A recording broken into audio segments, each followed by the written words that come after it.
Chair lays out House Bill 2701 and recognizes Representative Slayton, who I believe replaced the former chairman of this committee in representing, is that right? I'm trying to remember. You replaced the former chairman of this committee? That may be true, sir. Well, we appreciate the process. So thank you. Move forward. Tell us about this bill. Okay, thank you, Mr. Chairman.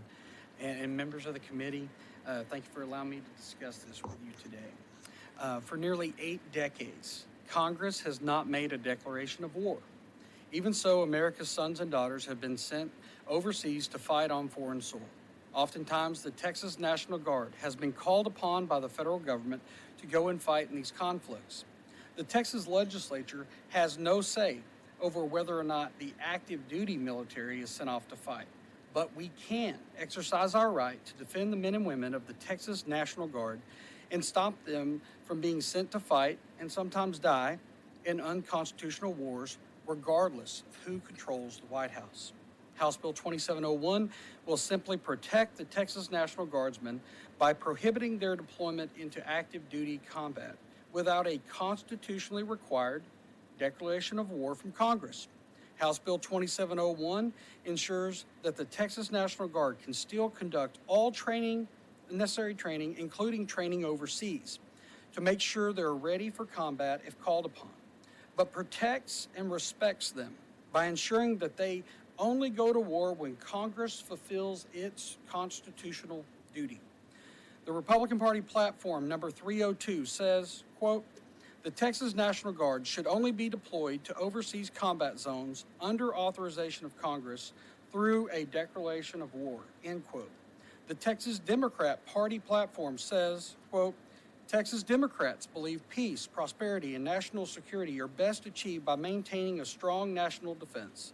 Our policies should prioritize prevention and diplomacy through our State Department, with military action used only as a last resort and authorized only as allowed by our Constitution," end quote.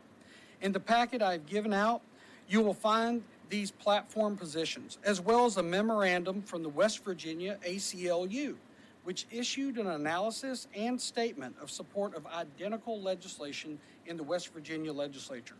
In their analysis of the West Virginia Defend the Guard Act, the ACLU stated, quote, "The Defend the Guard Act provides an appropriate, lawful vehicle for the West Virginia legislature to pressure the federal government to reestablish the constitutional requirement that only Congress may declare war.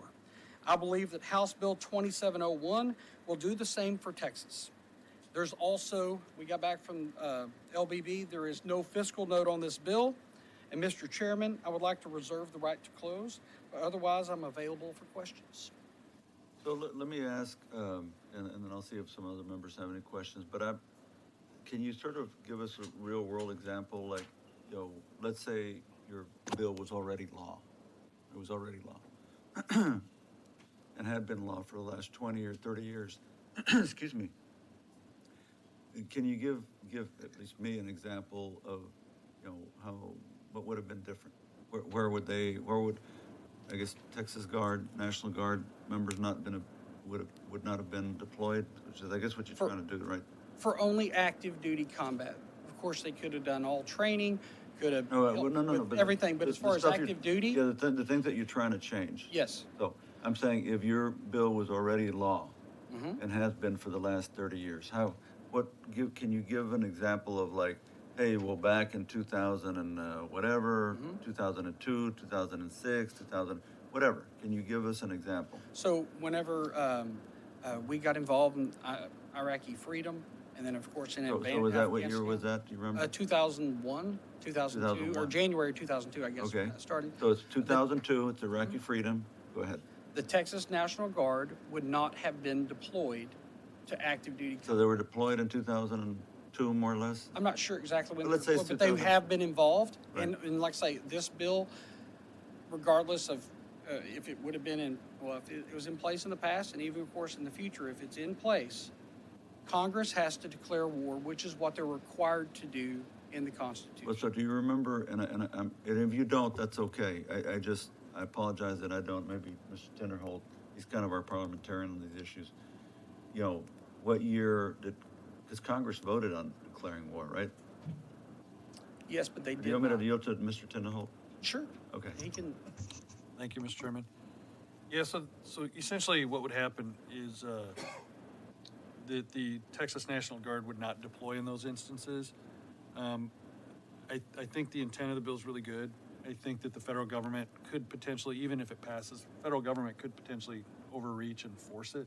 I'll tell you this, one of the best units that I deployed that supported me in combat, and I was really surprised, active duty, any active duty out there, you know, we kind of tease the National Guard all the time, we joke about it.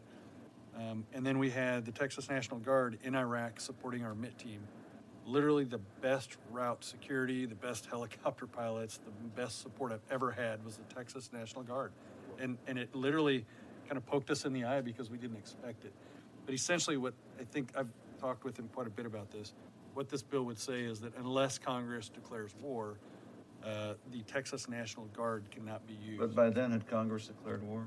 I don't know what year they had declared war. I don't think the that last- they ever did. To be honest, I don't think they did. I thought that, no, the last time we, well, that's what Hillary Clinton got hit on for voting for war. When she ran for president, Bernie Sanders kept hitting her for voting for war. So they must have declared war. I mean, I can't believe that we don't know, but I guess we don't. Biederman, do you know? Hey, I agree with you. I remember that. I thought we declared war. That was all they had voted in the Congress about it. Exactly. so, But Mr. Chairman, I think it's really important to note that I think this is the first time he's ever laid out a bill, and there's probably some level of hazing that needs to happen at some point. Oh, is this your first bill? yes, sir. Well, then I should gonna be leave it asking you more questions, and you should know the answers. Well, When I did can tell Congress you- declare war? I can tell you, we declared war on Japan December 8th, 1941. Not We Japan, I'm declared talking war about in Iraq. Germany and Italy December 11th, 1941. We declared war on Bulgaria, Hungary, and Romania on June 4th, 1942. And that was the last time Congress declared war as they were required to under the Constitution. With it? Appropriations and what, Tinderholt? Actually, it was an authorized use of military force is what happened. Yes, And that's not war? that's not war. Not So legally defined. yours would not cover, so if your bill became law, then they would still not be able to deploy because it was only the authorized use of. Yes, sir. So the president could continue to do that, and he could use active duty, and he could use other National Guards. But this is a way for Texans to stand up for our fighting men and women here and say, Texas National Guard is the best, and they'll continue to be the best, even if this bill's passed. Mm-hmm. And they're just saying, if you want to use us, follow the Constitution, is all this bill says. Hold It on, just Mr. shows them Biederman, Mr. respect Biederman? and the Constitution respect. Biederman, go ahead. Thank you, Mr. Chairman. So really what's happening is we declared war back in World War II, okay? And we did it the right way, through Congress. We went to war with President Bush not the right way. That's why there were so many problems with the whole Clinton and everything else. They supported, they never declared war. Only Congress can declare war, not the president. But the president had gotten us basically into it. And then Congress allowed funding, but they never declared war. And so what this bill is if Congress is not going to do it right, we're not going to have the obligation to send our men and women into battle. Do it right, and we'll go there and be the best force there is. That's right. But that's what this bill's about. And Mr. Tinderholt? Thank you again, Mr. Chairman. I got to be totally honest with you. I've harassed him and told him how horrible this bill is for a couple weeks, but I'm probably going to vote for it. I gave you a hard time for the last 2 weeks. So I've been hazed the whole time. Literally, this is the legal way of bringing soldiers to combat. They'll still be able to deploy to other places around the world, just not combat zones, unless a declaration of war is made. This is literally the right way to do But it. they could still be deployed, like, give us an example. You said they could still. Support operations, say to support nations like when there's hurricane disasters, anytime we're doing training. The Texas National Guard does training in Egypt and another country. Okay. They'll still be able to do those types of things. They just won't be able to go conduct war fighting. So then would, it sounds like a loophole there, because then if you're the president, you move soldiers from here and you send them to combat, and then you send the Guard to fill that hole. I think the right thing to do is to pass this, but I think what will happen is they'll move them between Title 10 and Title 32 money, and they'll do it anyway. But this is really the right way. This is the way that it should have always been done. Mr. Lambert? Mr. Lambert? Yes, just a couple of questions. Thank you, Mr. Representative Slayton, and congratulations on your first bill. Thank you, sir. The questions I had, how many other states have adopted similar? No one has adopted this yet. By the end of the year, 31 states will have heard this. This started in West Virginia just a few years ago. This, if you want to call, movement of defending the Guard and forcing the federal government to obey the Constitution. They're clearly not going to fix themselves, and this is an opportunity for each state to stand up for the fighting men and women that are, in some cases, being abused. And But no states have passed it? not yet. It's a fairly brand new legislation. And you mentioned abuse, and you mentioned PTSD, and you mentioned suicide rates. Do you have any data? Well, I mean, we know there's 22 veterans a day committing suicide. And But specifically because oh, of this? well, no, what this bill, mainly what it does is it's just about the Constitution. It's about telling Congress to do their job, telling a president to honor the Constitution, respect the fighting men and women that he's sending into combat, and just do it the right way and declare war. That's what it's about. And then when we choose to go to war as a country, we're all in. Because No, over let me ask- 50% no, of the let me- congressmen and women would vote for this, and they would support their congressmen and women that vote to go to war, and we would be all in as a So country. would there be another avenue or a pathway to accomplish what you're wanting to accomplish by doing more of an HCR for? Well, the it censure sounds rate? to me like, if I could respond to that, I mean, an HCR would be sort of encouraging Congress. You can't make them do anything. This obviously seems to me would be a much more substantive and bolder move, if you will. Because at that point, if we were to pass it, then to Mr. Tinderholt's point, we'd probably get into it with with the federal government, right? Constitutionality. Sure. Well, Okay. and there was, just to help you, as far as training and active duty, there was a case, Perpich versus DOD. And in that case, the opinion was narrowly tailored to training only. The Supreme Court held that the National Guard may, quote, be ordered to active federal duty for purposes of training outside the United States without either consent of the state governor or declaration of a national emergency, end quote. Training outside the United States and combat outside the United States are two totally separate issues, and the court never addressed the latter. In Perpich, the Supreme Court intentionally addressed training only and avoided the issue. That protects training. So our National Guard will continue to be the best there is. They can continue to train. It's just standing Yeah, up. and let me ask you, because I guess, let's say you were president. Let's just say you're president. President Slayton, okay? Probably be a Democrat, I'm I guessing. got to laugh, or you got to laugh actually on that one. Well, at least she's wearing a mask. You can't see the smile. But but anyway, let's say a president of the United States, right? Following what you're laying out here, that essentially cannot deploy unless there's an declared act of war by the Congress, right?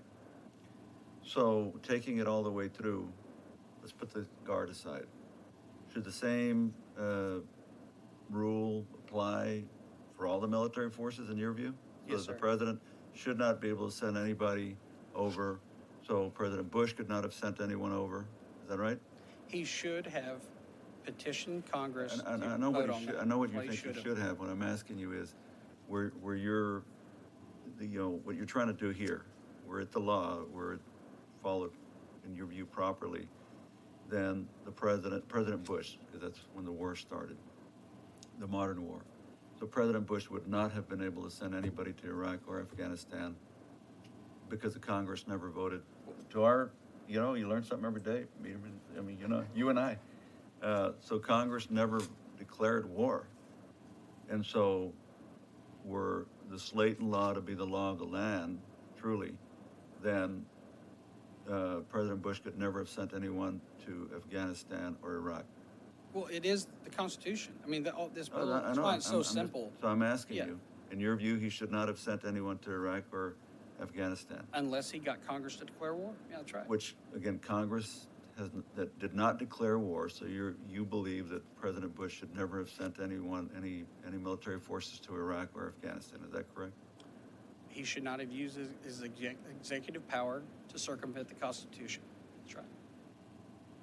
But so no, he shouldn't have sent, because he shouldn't. Because The Congress, Constitution should be used in good times and bad times. because Congress did not declare war, Because Congress did not declare.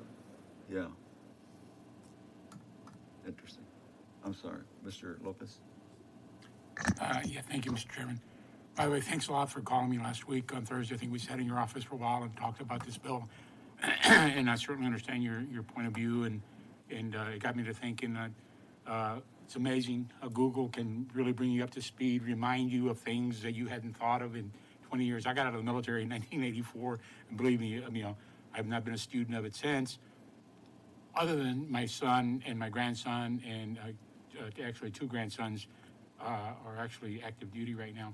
But it got me kind of doing a little bit of research. I just got a couple of quick questions, and I don't know that you'll have the answers, but if you can comment to it or help me understand, what dialogue or thoughts you might have had around these issues, and then perhaps between now and the time that it makes it to the floor, if it does, that we can give some level of discussion around it.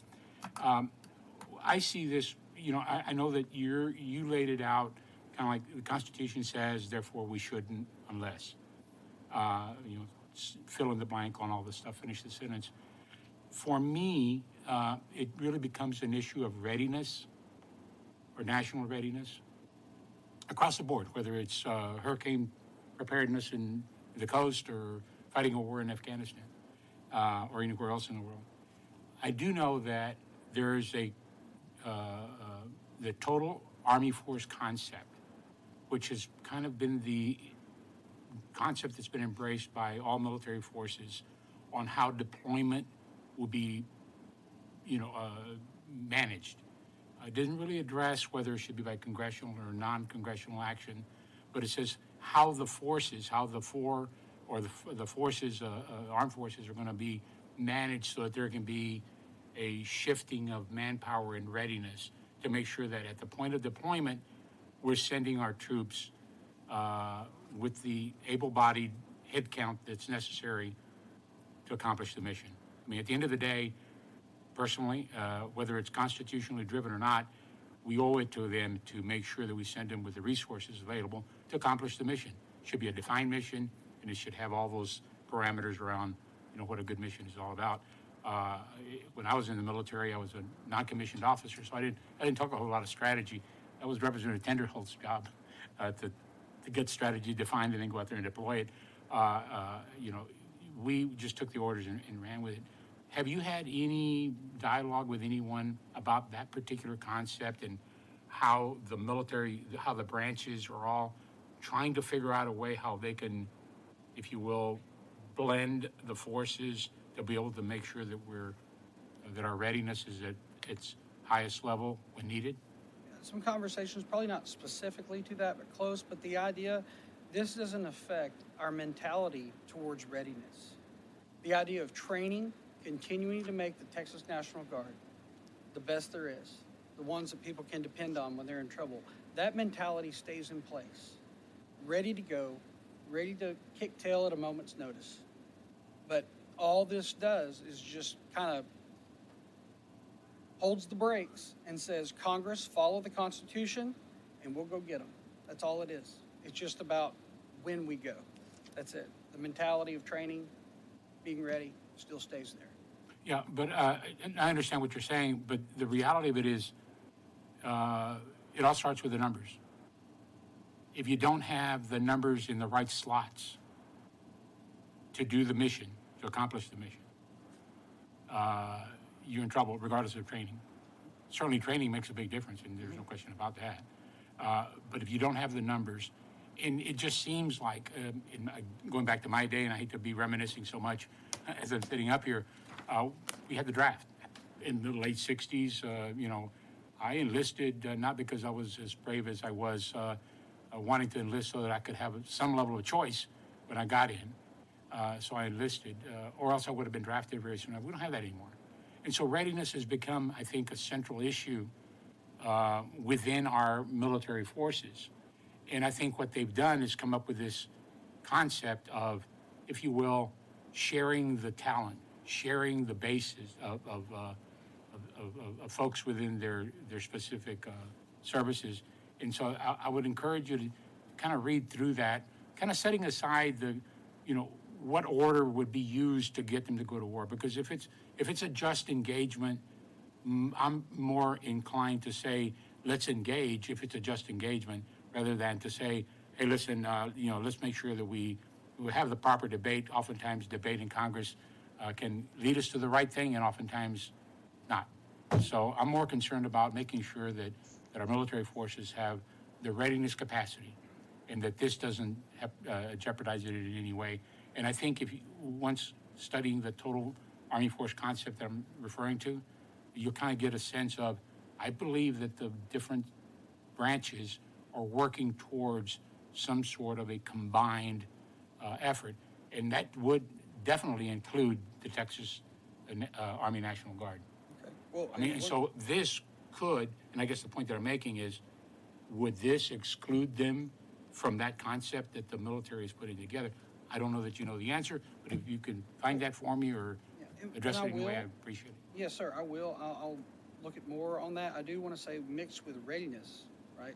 There's also political blowback, because if someone's going to mess with the readiness of the Texas State Guard, because we say honor the Constitution, a state delegation in D.C. and voters of that state, they would seek immediate political retribution if the president used the issue of National Guard funding as a political, trick. So I don't think it's a serious threat that someone would pull funding, because we want the readiness. Plus, our enemies are watching, and if they see us, trying to hurt one National Guard with their funding or whatever, they're watching that, and that means when they pull that funding, we're less ready. So the idea is keep us training, keep us ready, and just follow the Constitution to declare war. But thank you, sir. I'll look more. Thank you. Hold on a second. Can you all hear back there? I feel like his mic is not on. Can you hear him okay back there? Yeah? Okay. All right. Just want to make sure. Representative Corinne Hawkins? No, that's it. Thank you. Thank you. Thank you. Thank you, sir. Mr. Lopez? Representative Slayton, have you ever served in the military? No, ma'am, I have not. Okay. Do we, Mr. Chair, do we have any resource witnesses? We have any resource? Let me see. Well, we have some witnesses, but, and so we don't have any formal resource witnesses. We may, should we hear from the witnesses that are going to come up? Maybe they can. Yeah, I'd like to hear. I want someone who has had experience in this. I'm just concerned about trying to tell our leadership who can go to war and who can't. And I just need a little bit more. Well, we're not going to vote on the bill today. I can tell you that. But this is a very important bill, and I appreciate you bringing it before us, by the way. Thank you. So why don't we listen to the witnesses, and then Mr. Slayton can keep working And I may getting us reserve the information. right to close? No, you can't close, man. Okay. Kidding, I'm Well, kidding. I tried. I tried. You all saw me try. You can't close yet. You will be I know, able but to. I come back, I'm making sure. I'm new. I will ask my parliamentarian over here, Mr. Tinderholt, whether or not you can close, okay? Sorry, man. No, we'll call you back. We'll call you back. All right, Chair, and Chairman Cortez, if you'll bear with us, I'm sorry, we'll take your bill up next, okay? The chair calls Matthew Ho, H-O-A. Oh, well, first let's do this. Let's do the people that are here now first, that are here. That's gonna be virtual, so. Okay. We're gonna go with the live witnesses, and then we'll go with the live witnesses that are virtual, okay? So we'll call on you in just a little while. So, okay, who do we have here? Chair calls Diego Rivera.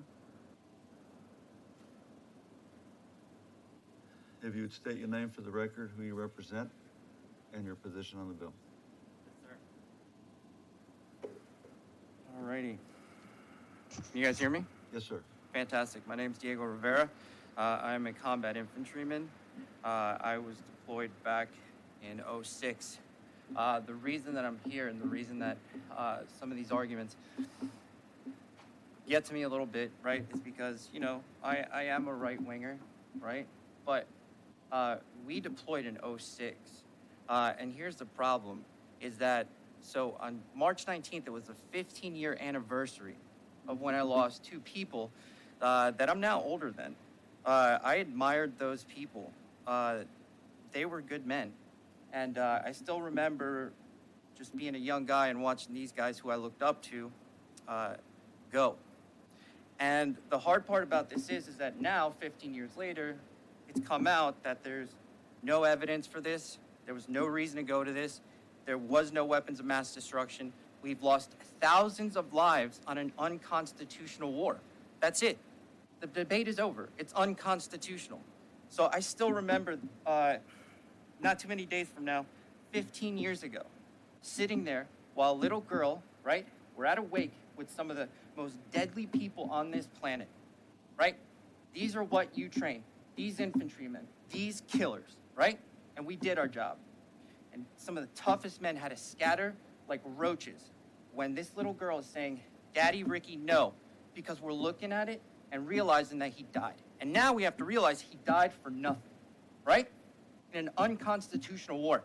I don't give a fuck about readiness, right? Because guess what? That little girl that was crying, she's an adult now. What mission takes 15 fucking years to resolve? Sir. Sorry.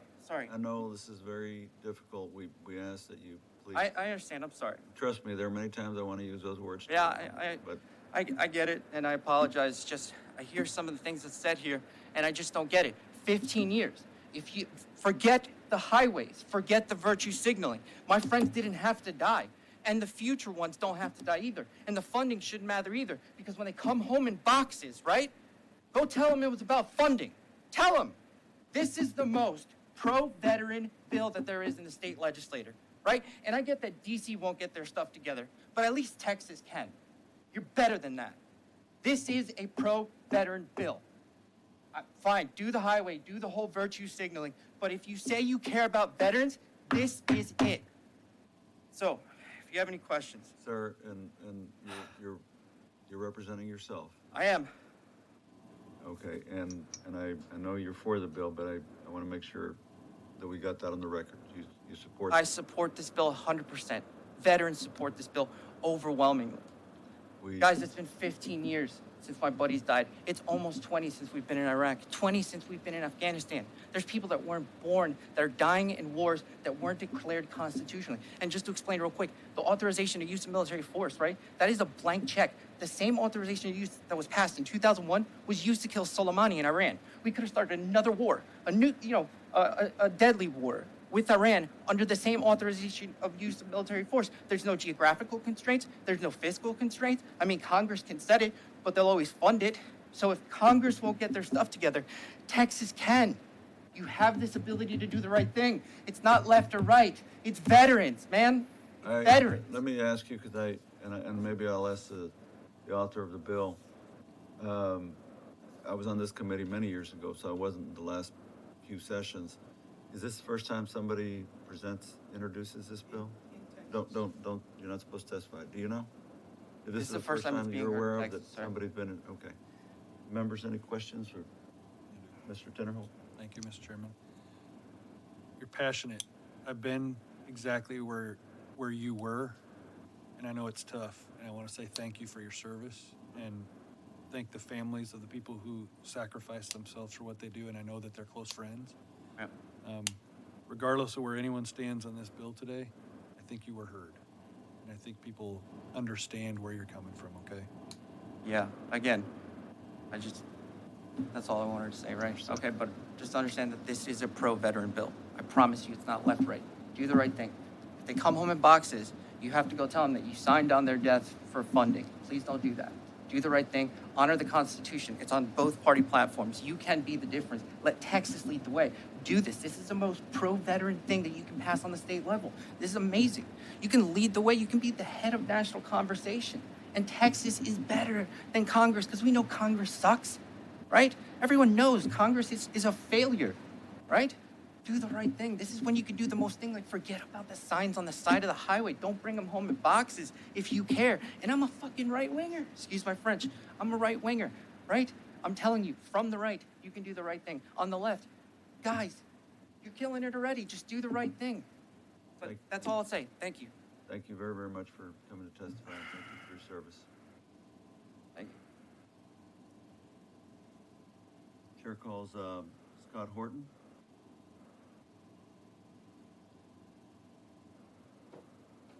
Mr. Horton, if you would state your name for the record, who you represent, and your position on the bill.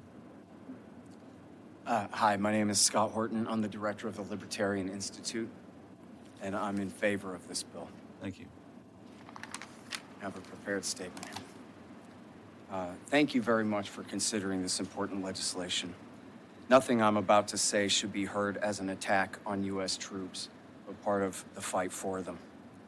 I'd like to mention something that is becoming a real crisis in this country, and that is the move by American liberals and progressives further to the left toward what they call democratic socialism in the Bernie Sanders fashion.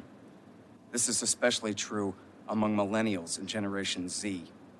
It does not just mean a push for a larger welfare state, but more and more they reject market capitalism broadly defined and believe that all large holdings of wealth and property should be taxed away or otherwise taken over by governments to manage.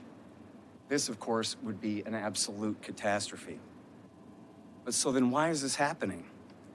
It is not because of the failures of free market capitalism Sir, to deliver prosperity. can we focus on this bill? Yeah, that's what it's about. I'm getting to the point, I promise, sir. It is not because of the failures of free market capitalism to deliver prosperity, but primarily the failure of American militarism, which destroys trillions of dollars and wastes billions of hours of man and brain power that would otherwise go to productive uses. It was Republican President and former five-star General Dwight Eisenhower who warned about the corrupting influence of what he called the military-industrial complex now 60 years ago. But there has been no reckoning since. Recent Presidents Obama and Trump both echoed Ike's same complaint about Pentagon officials overriding the will of the country's civilian leaders to roll back U.S. intervention. See the military canceling Donald Trump's withdrawal from Syria twice in 2018 and 19, and their recent cancellation of his deal to withdraw from Afghanistan. America stays at war largely because Lockheed Martin, Boeing, Raytheon, Northrop Grumman, and other major military contractors spend millions of dollars buying up lobbyists, think tankers, Pentagon officials, and congressmen to make certain the government continues to patronize their firms. It is as simple as that. It is not unmentionable.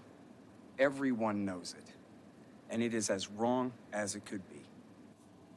American militarism also necessitates an inflationary monetary policy so that the government can continue to expand its overseas footprint without having to raise taxes, which can cause too much open resistance. But this monetary inflation leads not only to rising prices across the board, but to massive bubbles in certain sectors, leading to terrible economic crashes as we've survived in 2000, 2008, and last year, which, though forced by the lockdowns, was due anyway. Even though so many Americans had never even recovered from the last bust. And as anyone living through the massive inflation in the housing market in Texas today can tell you, there have never been so many homeless families living on the streets of our towns and our state. For all these problems, the free market takes the rap. Capitalism in general is said to be discredited. The distortions caused by permanent war then threaten all of our prosperity in even more severe ways in the future if present trends continue. And this proves the case, gentlemen and ma'am. We can either have a republic or an empire, but we cannot have it both ways. The best thing you can do to help preserve our freedom and prosperity would be for you to prove the Constitution is still the law and that America is still a republic. Texas could lead the more than 30 states considering similar Defend the Guard legislation this year, and let it be known that the people of this country want an end to unconstitutional wars, and that the states' legislatures do in fact represent them and are determined to demonstrate that it is so. Thank you. Let me ask you this, so if Congress were to declare war tomorrow, or if they'd have done it 2 years ago or whatever, then you would not be arguing that it would not be proper for the Texas National Guard to be deployed, is that right? Well, I mean, you might still be against it. sir, You wouldn't be arguing that it was not proper or in order. sure. The Constitution in Article 1, Section 8, Clause 11 delegates the power to the U.S. Congress to declare war, not to the president. So if they did declare war, then you would not be arguing that the Texas National Guard should, were the Texas National Guard to be deployed, you would not be arguing that that was illegal. Correct. Is that right? Although it You should may not, be you said may that- not agree with the deployment, or because you didn't like the war, or you don't agree Sure. with the war, but you would not be arguing that it wasn't legal. Correct. I just want to make sure that we're, okay. Mr. Penholt. Thank you, Mr. Chairman. So you're familiar with Title 10 and Title 32? Are you familiar with those? That's not my specialty, sir, but Okay. Is there someone that's coming up that will be? yes, I believe Dan McKnight, the head of Bring Our Troops Home, is the expert on that. Perfect, thank you. Members, any questions? Anyone? Thank you. Thank Thank you you. for your testimony. We have any more live witnesses here? Brian Sharp, Chair calls Brian Sharp.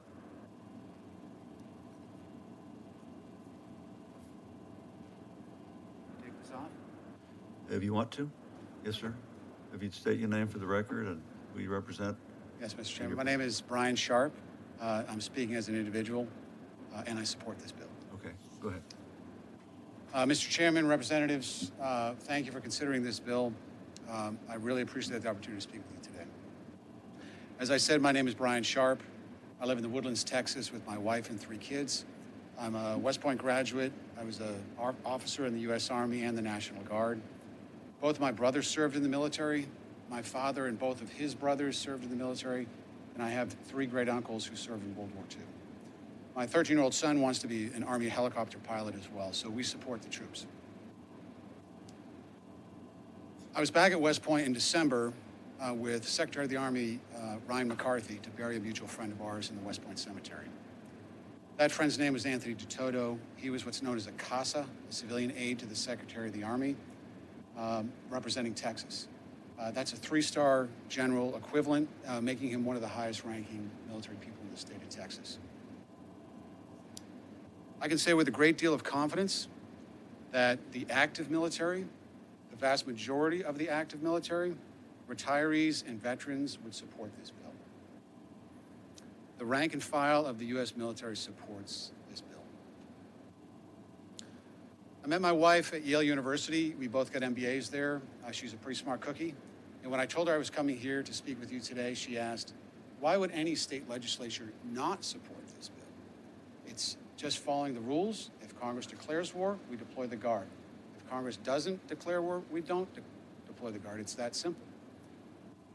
I told her it's my understanding that sometimes the Pentagon will send a 2-star general or someone else out to visit with that state legislature, or they'll send some senior officer from that state's Guard, and they'll threaten base closures, funding cuts, job losses. Well, my wife was mad. She said Texans don't take well to bullying. She said, don't threaten Texans, or as we like to say, don't mess with Texas. The last time I had seen Secretary McCarthy was over a few beers in Houston about 18 months ago. He was in the state, as you probably know, visiting Rice University and here at UT Austin to talk about deploying resources for the Army Futures Command. My wife's going to UT, my daughter's going to UT this fall, so pretty excited about it being placed here. So I know there's a lot at stake. These kind of resources are important to the state. These kind of jobs are important to the state. And we all appreciate how difficult it is for you to make decisions on behalf of all your constituents.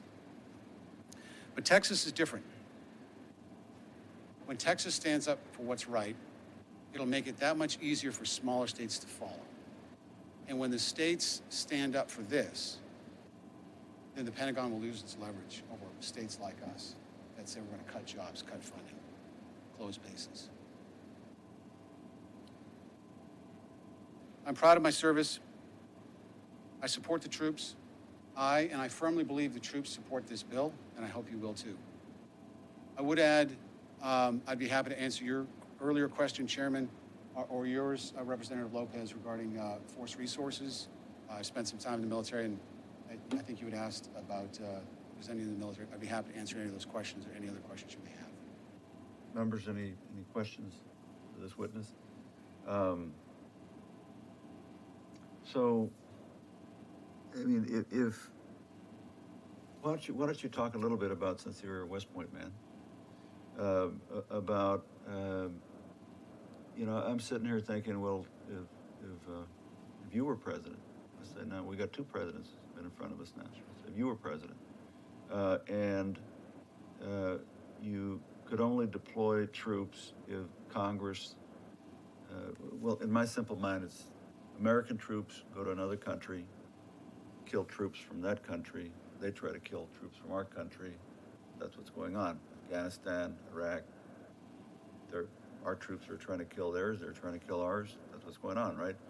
So if you're president, you can only send troops over there to engage in that way if the U.S. Congress declares war, right? Yes, sir. And so, just given you get a lot of training at West Point. I know I have friends who've gone to West Point. What does that do? What is the dynamic of that you cannot send soldiers over to engage in battle, if you will, unless the U.S. Congress declares war? So you can't go to Afghanistan, you can't go to Iraq unless it's we are at war, right? So what's the dynamic of that for a president or for the country, or just if you could give us some thoughts? Thank you, President. Well, first of all, you'd hear a giant hooray from troops around the world, as well as their spouses and children here at home. But if I could quote a fellow West Point graduate, General Douglas MacArthur, he said, "It is the soldier, above all others, who prays for peace. For it is the soldier who suffers most and bears the wounds and scars the most." So soldiers are very excited about not fighting. I get that. And so I think, but as a president, and this sort of gets to Representative Lopez's question on resources, the U.S. Army is divided into three separate groups, which is not commonly known. So there's what's known as the regular Army, which is what we think of as when we say the Army. There's a reserve component, which is federal, like the regular Army, and is already under the purview of the President and the Congress. Separately, there are the State Guard, National Guard. And so they, in theory, or, well, per the Constitution, can only be federalized with a declaration of war. They can be used by Congress to suppress insurrections, as they have recently, as well as repel invasion. So if we are invaded, that's a So how would you define, how is repel invasion defined? Is it our shores, or is it the invasion begins abroad? Well, I would personally take it quite literally, and the good news is, with our friendly neighbors in Canada and Mexico and the Atlantic and Pacific, it's pretty difficult to physically invade us. The last time was, I think, 1812, with folks who are now our friends, the British. So I would consider that an invasion. But in this case, to federalize the Guard, and this sort of gets to the resource issue, is so what can happen is we are using the National Guard troops interchangeably with the regular Army and the reserves, as Representative Tinderholt said. So we got Texas Guard supporting whatever active unit you were in. So they're being used interchangeably, not as intended. So for example, Mitch Fuller, right there, whom I met earlier today, he had a great example. I think it was 2006, the Texas National Guard's Aviation Brigade was deployed overseas. At that time, as I understand it, the governor of the state of Texas had no aviation resources if there were another major hurricane or a big freeze. But in terms of a declaration of war, this is the beauty of the process, is that if our representatives in Congress have to put their names on I declare war. And I think what you were getting at earlier is then Senator Hillary Clinton signed on for the authorization of the use of military force. But it's another whole step to say, I signed for a declaration of war. It's that much more profound and requires more reflection, which is the whole point. And so we have our elected representatives deliberate more strongly on these subjects before sending our soldiers. So but in your position doesn't end with just not deploying National Guard only if there's a declaration of war. I'm going to assume, but I'll let you clarify. Really, your position would be that a president could not deploy any of those three components of the Army unless there was a declaration of war. Is that right? Yes, sir. Unless we're repelling an invasion. And again, that's why I asked the question. I ask because I wonder if the military and or the president has used that phrase, repelling an invasion, to mean the invasion has now started abroad and we're trying to stop it before it gets to our shores, right? And if they've used it in that way. I don't know. Yes, sir, that is how it went. So let's take 19 years in Vietnam. I think the idea was if we didn't stop it there would be a domino effect already. Right. So I think we can take that principle a little too far. We had 19 years in Vietnam. I think we all know, with all due respect to the participants, that was probably not something we would do again. But we've now surpassed that. That was our longest war at the time. Now the war in Afghanistan has passed 20 years. So maybe it's just too hard a question. What I asked, what does that do? What does that do to our national interest or to a president's ability if you basically could not have sent soldiers to Iraq or Afghanistan unless to go fight, to go shoot, kill, they're shooting back, unless the Congress had declared war. The president would not have been able to do that under the theory that's being presented here today, right? Yes, sir. Could I give a specific example? Yes. So George H.W. Bush from Texas, maybe from Connecticut, but from Texas. Yeah, he's from Texas. Tell Kenny Bunkport. Yeah. Nice guy. He actually, interestingly, he handed me my diploma at West Point when I graduated. Cool. And if I could take a quick side note, he normally only does that for the top 100 graduates, of which I was not a member. But he said, he took a glass of water and he said, keep them coming. And he handed out the diplomas to every single graduate. And I really respect that Sure. from him. Absolutely. But I would say, so I graduated in 1991, and as you may recall, the Gulf War more or less started in 99, so it was done early in 91. So it had finished just before I graduated. And the troops I joined came back from that war. But interestingly, as we know, Saddam Hussein invaded Kuwait. He didn't invade the United States, didn't threaten the United States, etc. There was no declaration of war. There was an authorization for the use of military force. Right. I would say at that time, I personally opposed it, which we can get into at another time. But what became a direct consequence of that war was the U.S. had forces in Saudi Arabia following the war in order to defend Saudi Arabia, Kuwait, suppress Saddam Hussein with no-fly zones. If you actually read what bin Laden said as his main reasons for attacking the United States, his number one reason is that the U.S. had, quote, infidel troops in the Holy Land. This is extremely important Holy Land to the people of the Muslim faith, something that we don't quite have an equivalent for in Christianity and some other religions. It's extremely important, and to have infidel soldiers, what appeared to be permanently stationed in the Holy Land, was an affront to him and was one of the main reasons. That led to 9/11, which led to the invasion of Afghanistan, which led to the invasion of Iraq, which is where we are today, 20 years later at war. I would argue 1990 was 30 years ago that we've been fighting in Iraq. And so had the president, George H.W. Bush, had to go to Congress and say, I as president am asking you to declare war on Iraq, I think we might have had a different outcome. I'm not saying we would have, but we might have had a different outcome where they said, well, I'm not quite ready to sign off on a declaration of war. And guess what wouldn't have happened? The troops that died then and the 6,000 or 7,000 troops that have died since, let alone the untold misery for all the people in those regions, would not have happened. I think we'd be in a much better world today. Can you remind me, if you know, because I'm going to assume that somebody has gone, by the way, let the record reflect, Representative Morales is here, that the But this has been challenged in front of the United States Supreme Court. I'm sorry that I don't remember that we're essentially at war without a declaration of war. I mean, if it looks like a duck, quacks like a duck, all that stuff, right? And so, do you recall if the U.S. Supreme Court in the last 20 years has heard a challenge to either Iraq or Afghanistan and saying our troops are there illegally? I'm not aware of that, sir. I would say my educated guess is no. My sense of the Supreme Court is they try to stay out of what would be political decisions. Yeah. They would leave that decision to Congress to decide, but I don't. Well, the basis of this discussion today is it seems to be firmly planted in the Constitution. That's why I'm wondering. It is. As are your arguments that we should not be doing this because of the Constitution. And actually, your argument is that none of the three aspects of the Army should have been deployed Yes, sir. because of the Constitution. Yes, sir.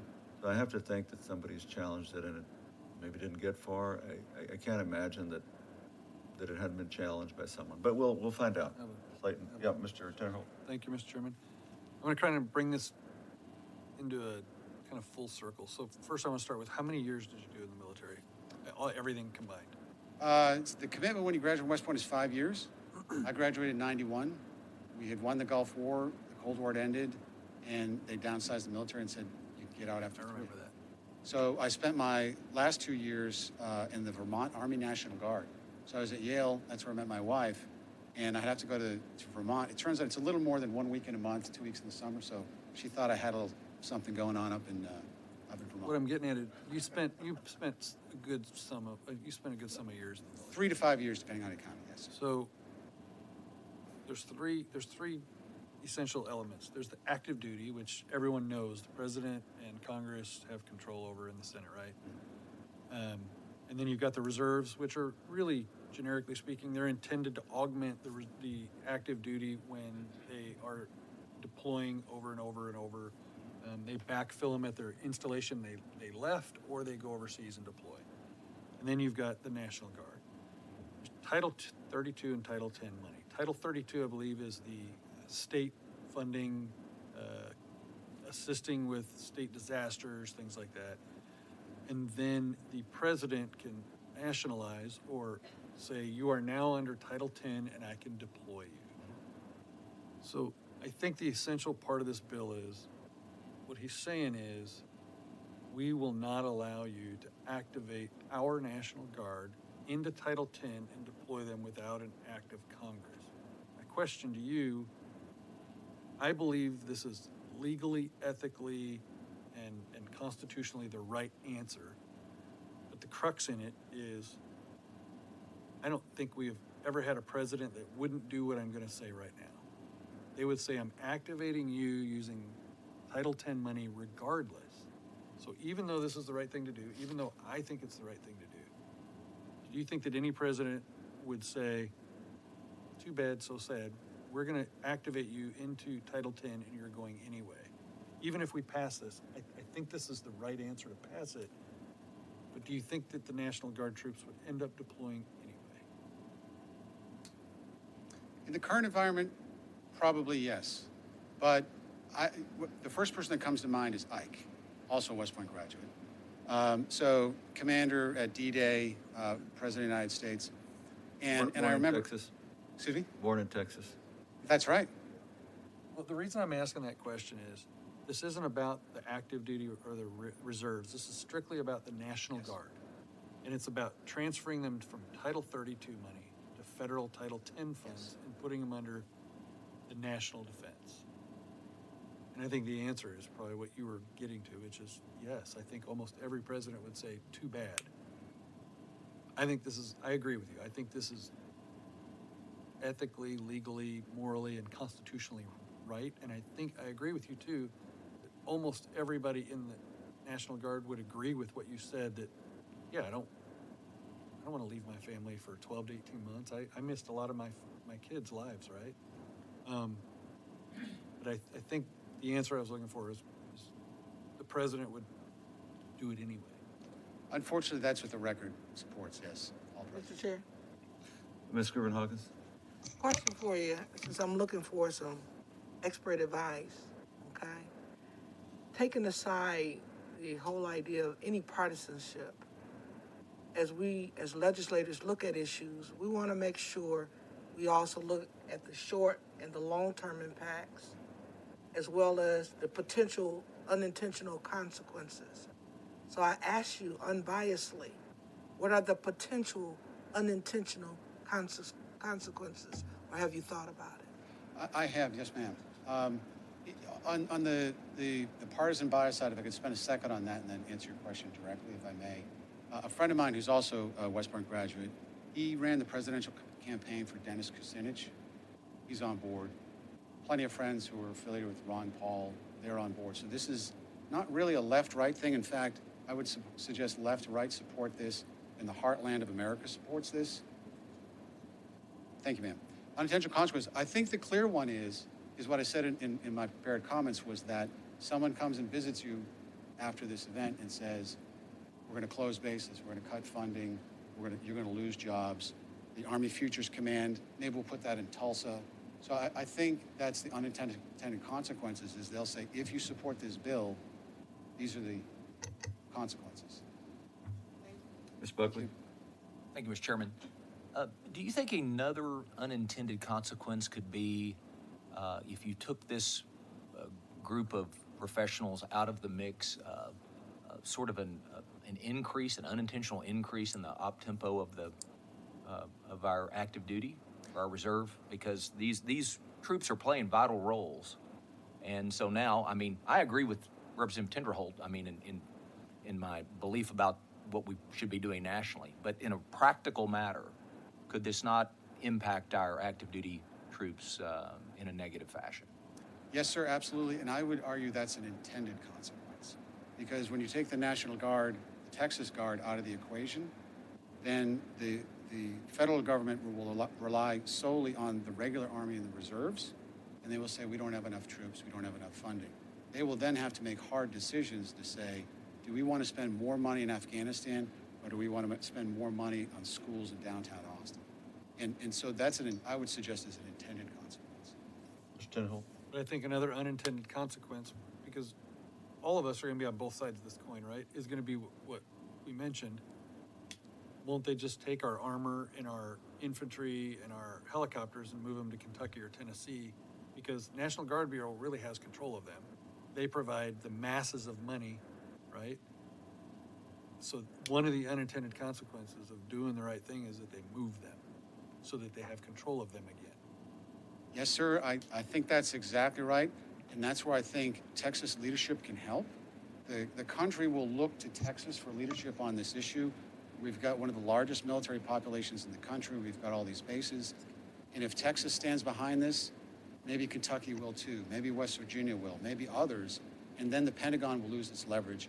Or as my wife Lisa said, it will lose its bullying power. Because that's exactly what it is. And I think if we start here, other states come on board, they just lose that ability. Members, any other questions? Thank you for everything, for your service, and for being here today. Thank you, Mr. Appreciate Chairman. Thank you, representatives. Yes. Anybody? Well,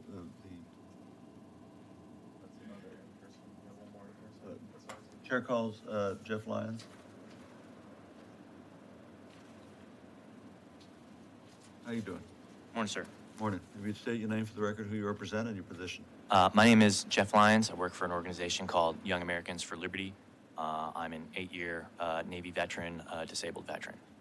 And your position on the bill. I'm here to support HB 2701, Defend the Guard. Okay, go ahead. Sure. My name is Jeff Lyons. I am a U.S. Navy disabled veteran, having served 8 years with 2 sea combat deployments on board USS Ronald Reagan. I was not born in Texas, but I got here as soon as I could. I'm originally from Boston, the cradle of liberty, home of America's first militia National Guard units, Minuteman companies. Minuteman companies which responded famously to local threats and emergencies with only a moment's notice. In order for any militia, or in this case, the Texas National Guard, to be able to respond to threats, disasters, problems in their own communities, it's important that they remain embedded in their community and not siphoned off by the federal government to fight wars on the other side of the world, especially wars which I believe we have no real national interest, no congressional approval, and no constitutional authority currently to fight in the first place. Those troops that do make it home are committing suicide by the thousands every year. A result of being overworked, stressed out, disillusioned while fighting a war that has no tangible victory, no definition. And we're just coming home wondering what the hell we're fighting for. Over the past 100 years, National Guard has gradually become just another branch of the Department of War. To the extent that Texas does have its own Texas Guard to serve the purpose the National Guard was originally supposed to do. Generations of precedent allowing bad behavior by federal politicians is not an excuse to allow it to continue sliding in the wrong direction for another 100 years. It is absolutely imperative that we hold the U.S. Congress accountable to their sole power to make and declare war, not to allow them to defer that prerogative away to the executive branch. Failing that, it is imperative that you, the representatives of the citizens of Texas, tell Washington, D.C., keep their hands off of Texas, including our National Guard. To quote a great New England statesman, Daniel Webster, "It will be the solemn duty of the state governments to protect their own authority over their own militia and to interpose between their citizens and arbitrary power by the federal government." That is what we're calling on you to do today, is to interpose between the arbitrary power of the federal government and their extreme overreach in usurping Texas National Guard for undeclared, unconstitutional wars and protect the sovereignty of Texas. Because we need our Texas National Guard here in Texas. Recently, several natural disasters, including most recently a winter storm, knocked out electricity in the majority of the state. More than 100 people died freezing. I know how to drive in the snow, but I was not going out in that weather. And like most people, was not prepared for a whole week with no power, no water, no groceries. And I can't imagine what the elderly, the sick, and more vulnerable people than I were doing during that week. So I am thankful that the National Guard was there, available to set up warming stations and help with infrastructure problems, clearing roads, whatever they could do in order to make things more accessible for those types of people. But I want you to think about the next time when we're dealing with a major natural disaster, a pandemic, hurricanes, things of that nature here in Texas. Do we want our troops standing at the ready, or do we want them standing in an armpit halfway around the world? I would say that we need to have our National Guard here prepared, ready and fresh, and not on the other side of the world. And especially when we're deploying them in support of these wars, we're putting them at further risk of joining that 22 veteran suicides a day statistic. So I hope that you would please support HB 2701. Thank you very much. Members, any questions? Thank you, Mr. Biederman. Thank you, Chairman. All I could say is amen. Everything you said. I mean, you go back to our founding fathers. You just go back to our Constitution. And we just look at the situation that's happening in our country right now. And I just really believe Texas needs to lead in this. And we can't do it out of fear of what might happen to us. We need to stand up as Texas. And I appreciate your comments. Thank you. Thank you. Members, any other questions? Thank you very much for your service and for your testimony today. Thank you. Appreciate it. Chair calls, is anybody else here? Okay.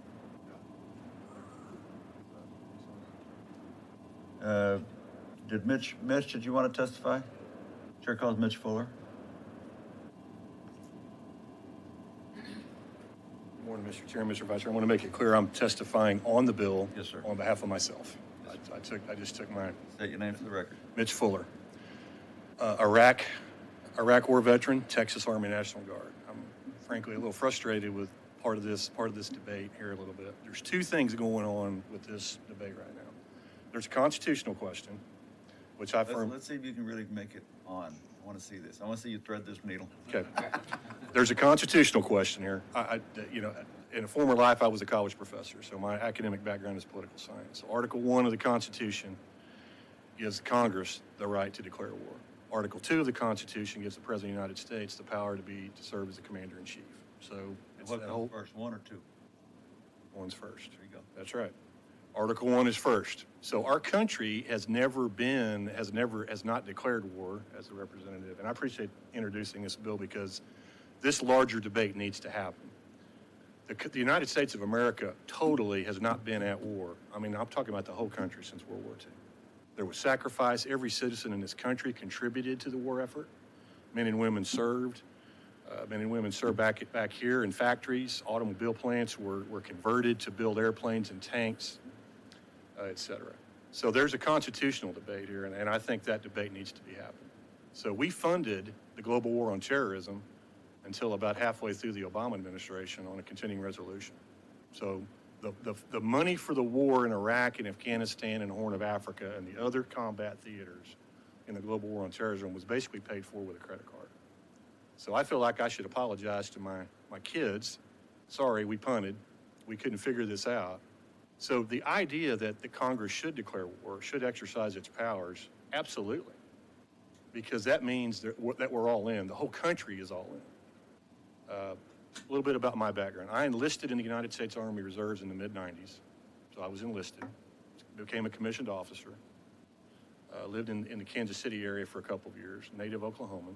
I got to Texas as fast as I could. But my combat patch is the T patch, is the Texas Army National Guard. So I promise you, when those planes flew into the Pentagon and the World Trade Center on 9/11, I knew we were at war. I was a United States Army Reserve First Lieutenant. Shortly after that, I transferred to the Texas Army National Guard. So to Representative Tinderholt's point, I understand Title 32 and Title 10 because I've been both of them. But all that money, that's federal code. All that money is federal money. Remember that. You know, this is federal appropriation. So when you're paid in the Texas Army National Guard or the United States Army Reserves, and of course in the Army as well, that's federal money. That's green money, as it were, that is paying you. I went to Iraq in 2005, and so Representative Lopez, to your concept about readiness, I promise you, regardless of the component that you're in, you train to fight. You have to train to fight. And the National Guard, compared to the Army Reserves, and I've served in both, the National Guard, all of its states have a more combat ready focus. The 36th Infantry Division is the division headquarters of the Texas Army National Guard. So that T-patch is my right shoulder patch.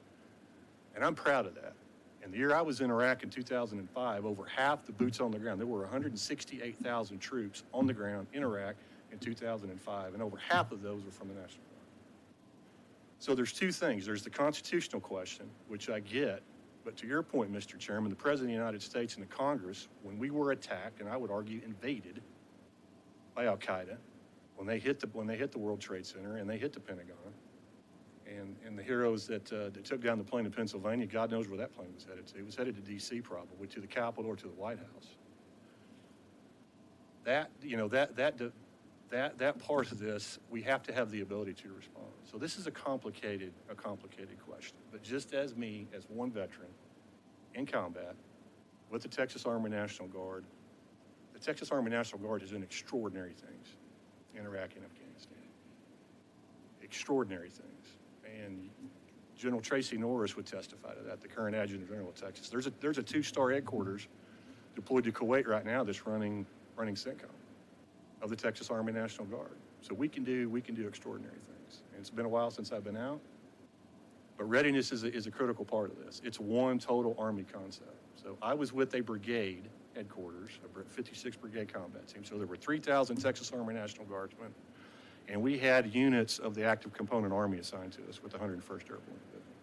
We worked seamlessly together, and it was proud of that, and it took all of us to do that. So the men and women of the National Guard of the United States, all 54 states and territories that have this, we've made a major contribution to Iraq and Afghanistan. So that's just me, one veteran.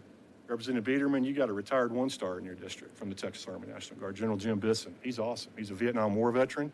Ask him what he thinks about our ability to serve in combat. But back to the constitutional question, and that's an important element for our society because we have not declared war. That's an important thing to do. So there was 2 authorizations for the use of force.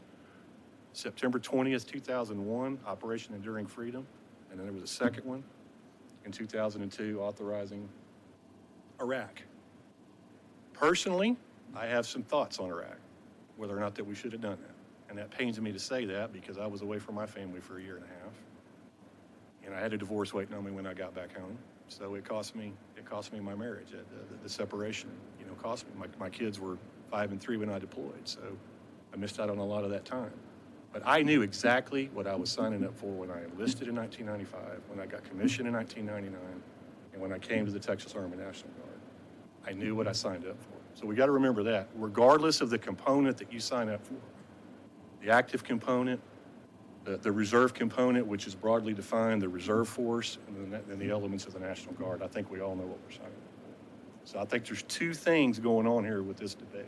And the constitutional question is very important because the entire country has not been at war since World War II, if you really think about it. And here we are on Vietnam War veterans. Well, we have been at war, it just hasn't been called that. Hasn't been declared, and those are the words in the Constitution. So, Mr. Tinderholt. Thank you again, Mr. Chairman. I think I've beat up every side of this, right? I'm yeah, I know. Absolutely, Representative. I'm going to take every single opportunity I can to say how amazing Texas National Guard is. I'm going to do it again right now because they kept me alive. Kept each other alive. They were that good. I'm not one kidding. team, one fight. Absolutely. And I also want to mention something you just said. The costs that soldiers, whether you're a man or a woman, that you deal with when you deploy. And so I want to say thank you to you for deploying and doing when you talked about you had a divorce waiting. Google me. I've had my fair share of that. I kind of chuckle when I say it because I catch heck about it, but it's part of that lifestyle of deployments. But I want to take the opportunity to say thank you to you, and I want to make sure General Norris and the Texas National Guard know that while I was in Iraq on my last deployment, training Iraqi Special Forces, 10 of us for a year, they literally kept me alive. Route security, military police, living with the Iraqis, and these guys were doing their job better than many of the active duty people that I worked with. So I'm saying thank you, but I'm also giving the Texas National Guard a shout out because they don't get enough of it. They are phenomenal at what they do. And all the jokes that we make in active duty were put aside after I saw how they operate. They're absolutely phenomenal. And when your boots on the ground, thank you, Representative Tinderholt. And I think another good comparison is, I feel like I'm defending the National Guard here, the Texas Army National Guard, but the average age of a National Guard unit, the civilian experience of a National Guard unit, when you get into a place like Iraq and you've got to, hey, who here can run a water treatment plant? There's probably somebody there that can. So the civilian skill set and the ability to improvise, adapt, and overcome, the Guard has that in spades because you typically got it's a little bit older. We're citizen soldiers if you serve in the, you serve in the National Guard. So one team, one fight, Representative Tinderholt. I appreciate that. Members, any other questions? Thank you. You did a good job of testifying on. Yeah, you did.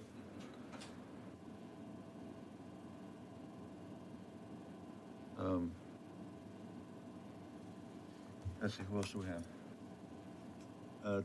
Okay, Chair calls Matthew H.O.H.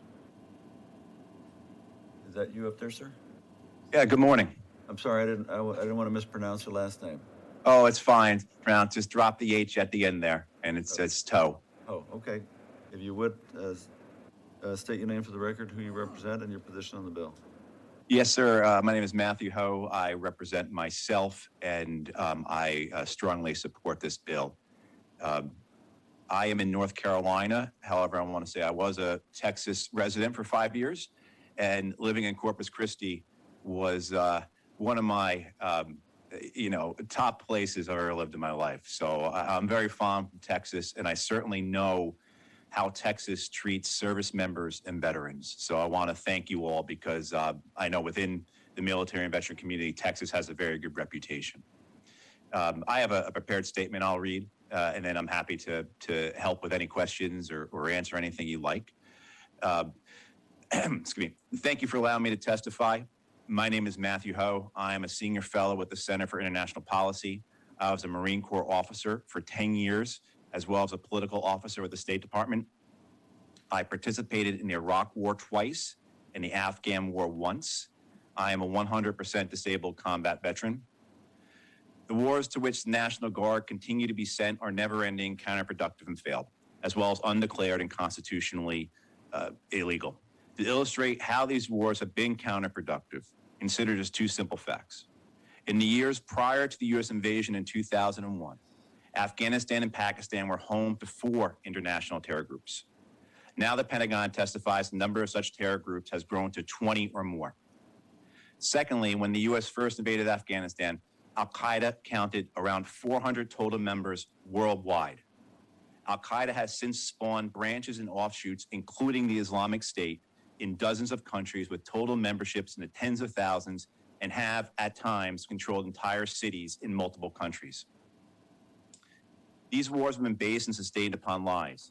While our Congress has not had the sense of responsibility of their duties, the United Kingdom Parliament has held formal inquiries that have confirmed both the wars in Iraq and Libya were built on lies, while on December 2019, the Washington Post published hundreds of testimonies from U.S. military and government officials confirming the war in Afghanistan has been a deliberate, concerted program of systemic lying. I just want to go off script for a moment to bring this up. This applies directly to the suicide epidemic we see in veterans. We know that combat-related guilt, I do a lot of work on veterans' health and veteran suicide. Combat-related guilt is the primary driver in veteran suicides. We've known this since 1991 when the VA first found this studying Vietnam veterans. And so when you send young men and women overseas, have them take part in killing, and then they come home and they realize what they were doing was built on a lie, the moral injury that occurs to them, that directly leads to this incredibly high rate of suicide we see among our veterans. Just to give you an idea of how high that rate is, in infantry units that have been tracked that have come home from Iraq and Afghanistan, the rate of suicide in those young men is 14 times higher than the rate of suicide in other young men the same age. I also want to bring up the fact that while National Guard units are deployed to these wars, their communities and states often call for their help. Most famously was the Louisiana National Guard, which was in Iraq when Hurricane Katrina hit. There have been numerous examples across multiple states of the National Guard not being available for their neighbors and communities. Last summer, while record wildfires devastated Oregon, the helicopters the Oregon National Guard were used to fight the wildfires were not in Oregon, but in Afghanistan. In my home state, North Carolina, as the pandemic began last year, the North Carolina National Guard was deployed to Syria and Kuwait. In Syria, they were defending the oil fields the U.S. military had seized and had awarded to a private company. My own personal experience with the National Guard was in Iraq in 2005 when I was in Tikrit and I was attached to and served with the 42nd Infantry Division, New York National Guard. So I understand a lot of the personal effects these wars have on people who are called to them. It's been demonstrated very clearly our elected representatives in Washington, D.C. are unwilling to fulfill their constitutional duties. This includes ensuring the men and women who step forward to defend, protect, and help their neighbors and communities by joining the National Guard are not deployed to these failed, counterproductive, and constitutionally unapproved wars. These men and women are being abused and betrayed by this failure. I ask you all to do what our members of Congress in Washington, D.C. will not do and pass the Defend the Guard Act. The men and women of the Guard deserve the same level of courage and integrity in their elected leaders as they themselves demonstrate. Thank you very much for allowing me to testify. And again, thank you for considering this piece of legislation. Thank you very much for your patience. I appreciate that. I know you've been sitting there for a while. Members? Oh, no problem, sir. I just appreciate being here. And I'm very, very excited you all are considering. We're not considering this here in North Carolina. I'm very pleased that you all have the courage and integrity, because I know this is a political hot potato, and I'm so I'm grateful that you're willing to take this on, to consider this. Thank you. Thank you very much. Members, any questions? Thank you very much, sir. Thank you. The chair calls Luis La Rota. Is he another virtual? Let's see if we can get him up here, members. While we're doing that, members, let me just remind everyone so we can make plans here. So we're going to have to break at noon, which is in 22 minutes. And I think I want to clear the record. Chairman Cortez has yielded to Mr. Dominguez. Is that right? In order?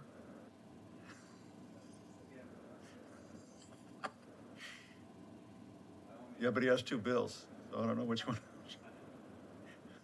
Okay, so, because I think we'll be able to get to one more for sure. And how many witnesses do you have? Two. Okay, so I think we'll be able to get to both of y'all then. Okay. Wait, 9 virtual witnesses for which one?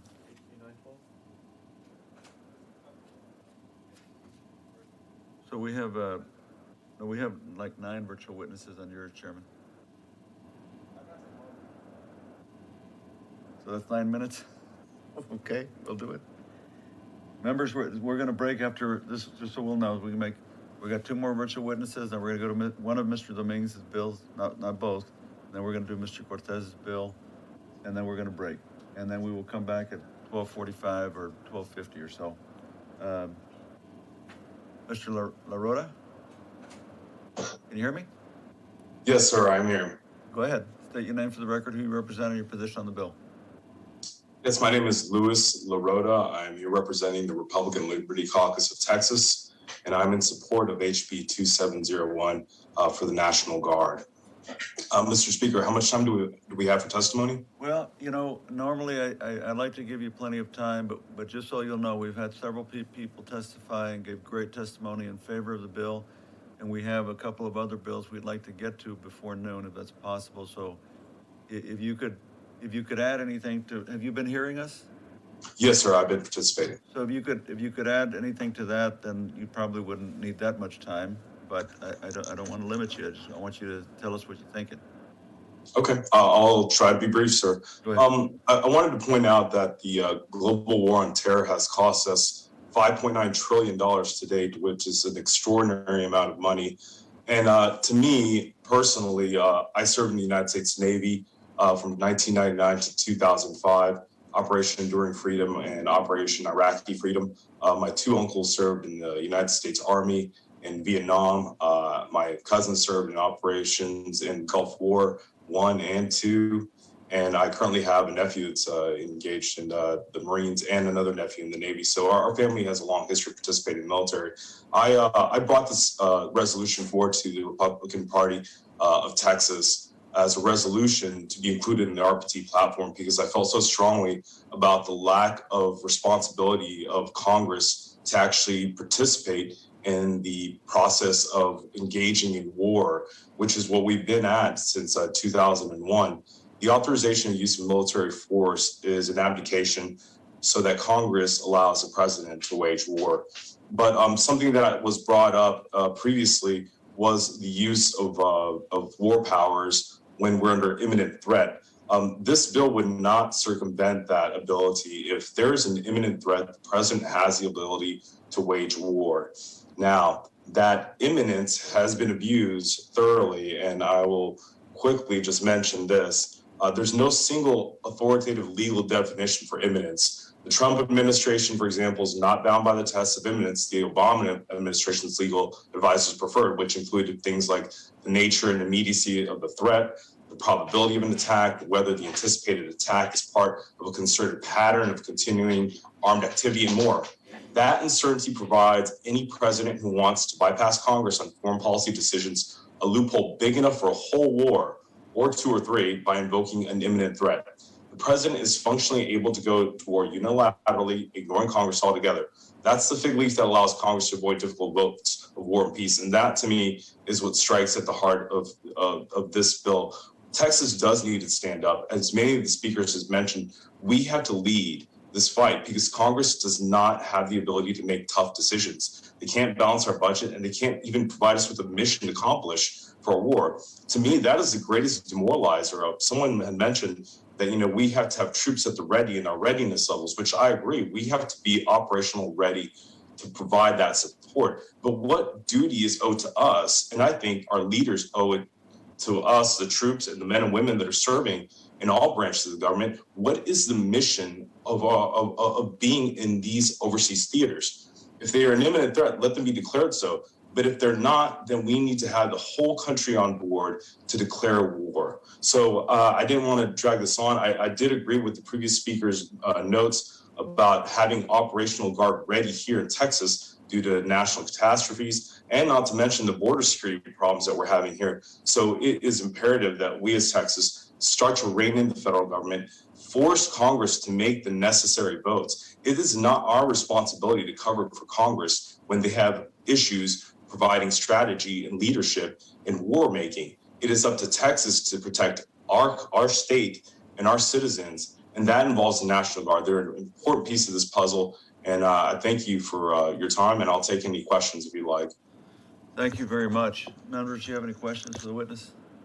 Thank you for your testimony, and thank you for your patience. Yes, sir. Chair calls Dan McKnight. Another virtual witness, our last one, is that right? Mr. McKnight, if you can hear us, if you would state your name for the record, who you represent, and your position on the bill. And you'd help us if you could, I don't want to cut you off, but if you could be brief, just to help us out a little bit with a couple of other bills. And we've had a lot of good testimony already, unless you're going to testify against it, because we haven't had anybody testify against it yet. State your name, can you hear me? I'm here, yes. State your name for the record, who you represent, and your position on the bill. Certainly. My name is Dan McKnight. I'm a veteran and the founder of a veterans organization called Bring Our Troops Home. We have members ranging from World War II all the way through the current global war on terror. And I'm here representing our membership and strongly supporting HB 2701. And I'll be very, very brief with my comments because I know you have other business to take up today. I did want to address very quickly, we talked about Title 32 and Title 10. I believe it was Representative Tinderholt that had questions about that. And I'd be happy to address that at the end if you have further questions. But the National Guard does have an obligation to be that third part of the military footprint. They are, being a reserve component of the military is proper. It is a defined purpose of the National Guard, but they have to be called into active duty combat the right way. Title 32 is typically used for domestic and civil defense and national emergency efforts. It's typically state controlled, but it's federally funded. Some examples of this we know are like the Texas Guard handling the Arctic blast, or dealing with COVID relief, assisting in food banks, district health centers, COVID testing centers, and things like that. We heard about the California firefighters and the Oregon firefighters that are National Guardsmen. Those are Title 32 missions. But Title 10 is what we're here to talk about today. And that's when the National Guard is taken from the states and taken into federal control for active duty combat or active duty training. And it's that first part, active duty combat, that Defend the Guard is here to address today. Nothing in this bill would keep the Texas National Guard from ever serving on any Title 10 orders or Title 32 orders, except for active duty combat, and only if Congress does their job first and declares war. It has been challenged in the Supreme Court. The Montgomery Amendment to Title 10 states that governors cannot object to the reason, the purpose, or the place of a National Guard deployment when it deals with training. And the reason for that amendment was because Governor Perpich from Minnesota, Governor Dukakis from Massachusetts opposed President Reagan in his use of the National Guard to build roads in Central America during the Central American crisis. And so they refused to send their Guard units. And so Congressman Montgomery added an amendment to the Title 10 stating that objection would not stand. And Governor Perpich took that to the Supreme Court, and the Supreme Court did agree that the governors cannot oppose those type of deployments. And they were very, very narrow in their decision, in their ruling. They said that governors cannot object to training missions. And they were very specific. They used the word training over and over and over again.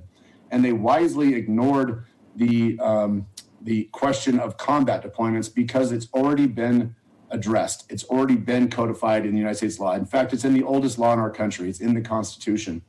And so the Supreme Court stepped aside and left that to the Constitution, left it as is. They didn't rule on it because it doesn't need to be ruled upon. It's already the law of the land.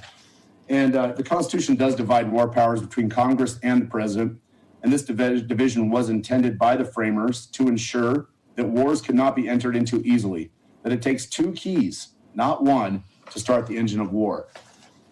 in 2005, so I was a United States Marine Corps reservist. I transferred into the active duty Army, and then I finished my career in the National Guard. So I've served in all three components of the military: active duty, reserve, and Guard. And I want to echo those statements. The National Guard unit I served in was the most the best trained and the best equipped unit of all the three that I served in. But in 2005, I received a phone call at about 4 a.m. asking me to lead a convoy of Idaho National Guardsmen from Idaho to Louisiana to deal with Hurricane Katrina, because the Louisiana National Guard was in Iraq building roads and bridges and dams and levees in Iraq, when they should have been in Louisiana building roads and levees and bridges and dams, but they weren't. And so 50 states and 3 territories sent their National Guard units to Louisiana to respond on a Title 32 mission. Now, there's questions about whether Louisiana National Guard should have been in Louisiana or they should have been in Iraq. The way I would answer that is this: Congress punted. They did not want to put their name on the line before the Louisiana National Guardsmen put their boots on the ground. And so they didn't declare war. They advocated that responsibility to the president. And that's all the Defend the Guard Act, House Bill 2701, is here to address. That if you want us to go, and it's so important that the United States needs to change the state of peace to a state of war. If you want us to go fight those wars and defend our nation and our Constitution, then the Constitution must be followed. Congress should be responsible for any declaration of war before we send our sons and daughters, our tradesmen, our teachers, our police officers, our citizen soldiers to go fight and possibly die in a forever war in another nation. And with that, I'm going to leave my comments at that point. I know that we're short on time, and I'd be happy to answer any questions. Mr. Chairman and members of the committee, thank you so much for the opportunity, and thank you for taking up Defend the Guard. Thank you very much for waiting and for testifying. We appreciate it. Members, any questions? I have one quick question. Mr. Denholt? Thank you, Mr. Chairman. So there's two sides of this. What happened to, was it Minnesota and Dukakis? What happened to those two states? Did they pull did the National Guard Bureau pull resources from those states eventually? Do you know what happened after they? Mr. Chairman, Representative, yes, thank you for that question. No, the National Guard Bureau did not. In fact, what they did in response was they found National Guard units from other states that would go and complete the mission until Governor Perpich and Governor Dukakis left office, and then those National Guard units, those civil engineers units, were able to complete the mission again. And the reason that those governors really opposed was because they hated Reagan. They didn't hate the mission; they hated Reagan. And the civil affairs and the civil engineers couldn't train in the United States. They couldn't build roads in the United States because the military is not allowed to compete against the civilian sector and build roads and bridges and streets here in the United States. That's not their job. And so they did not lose funding. They did not lose resources. In fact, their mission actually amplified as soon as Perpich and Dukakis left office. They were able to rejoin the training missions. Thank you. Thank you very much. I think we have one more witness that just signed up. Chair calls Christopher Solera. Yes, sir. So if you'd help us out here, have you been here for the whole morning? Not the whole morning. I didn't know there was an extension until. State your name for the record, who you represent, and your position on the bill. If you could, anything you could add. Yes, sir. Just to help us out here. Yes. Go ahead. My name is Christopher Ian Segi Solera. I'm a U.S. Marine Corps veteran, and I support HB 2701. Okay. Before I began, I didn't want anyone to get the wrong impression of me. I never deployed. I never seen combat. I didn't even serve in the Marine Corps that long. I served 1 year and 3 months and some change before I was discharged for bipolar disorder. And just as brief as my military career was also my brief stay at a veteran homeless shelter. I only spent 1 day at the shelter, but I met veterans of Operation Enduring Freedom, Operation Iraqi Freedom, even one from the first Gulf War. All forgotten in a rundown shelter after all the patriotic parades, the photo ops, and empty platitudes into your suits. This is the future of our brothers and sisters in arms. The scars they carry, they will never forget them. I do not like bringing up my veteran past because it's almost always followed by the second most awkward phrase, thank you for your service. The first being, thank you for defending our freedom. I don't feel like I've done much in the way of service, and I do not feel like defending any of the freedoms which we refuse to exercise. Another thing about my background is I'm a naturalized citizen. My parents and I, we immigrated from the Philippines. My father served in the Army. That's why we eventually resided in Fort Hood and the Clean area, District 54, Dr. Brad Buckley. He went to high school with your daughter. Yes, sir. And my grandpappy, he fought as a Philippine resistance fighter in World War II. There is a great myth about America back in the Philippines where we visit, to where the bastion of freedom, where we exercise our civic duty, where civilian leadership supersedes that of military authority. That is a precious freedom we do not have in the Philippines. But we can change this by passing HB 2701 to demand a formal declaration of war by Congress before deploying any of our service members to foreign shores. And if Washington bureaucrats cannot afford us this basic level of respect, they do not deserve the blood price paid by the sons and daughters of Texas. I agree with Representative Tinnerholt's earlier point that we cannot always stop the drums of war, that there's always going to be some way that someone's going to, if they want a war, they'll send us to it. But at the very least, we here right now can safeguard our men and women from marching towards the future where they become forgotten, with flickering fluorescent lights, broken down towers. I don't need to describe you what a rundown homeless shelter looks like. And this is why damaged goods with one ribbon are here. This is why you, our representatives and trusted leadership are here. We can make this happen. We can defend Texas. We can defend the Guard.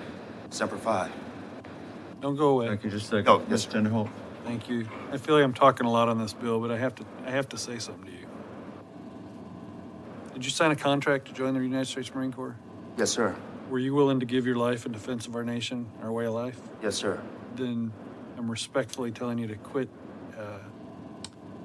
demeaning your year and a half of service to yourself.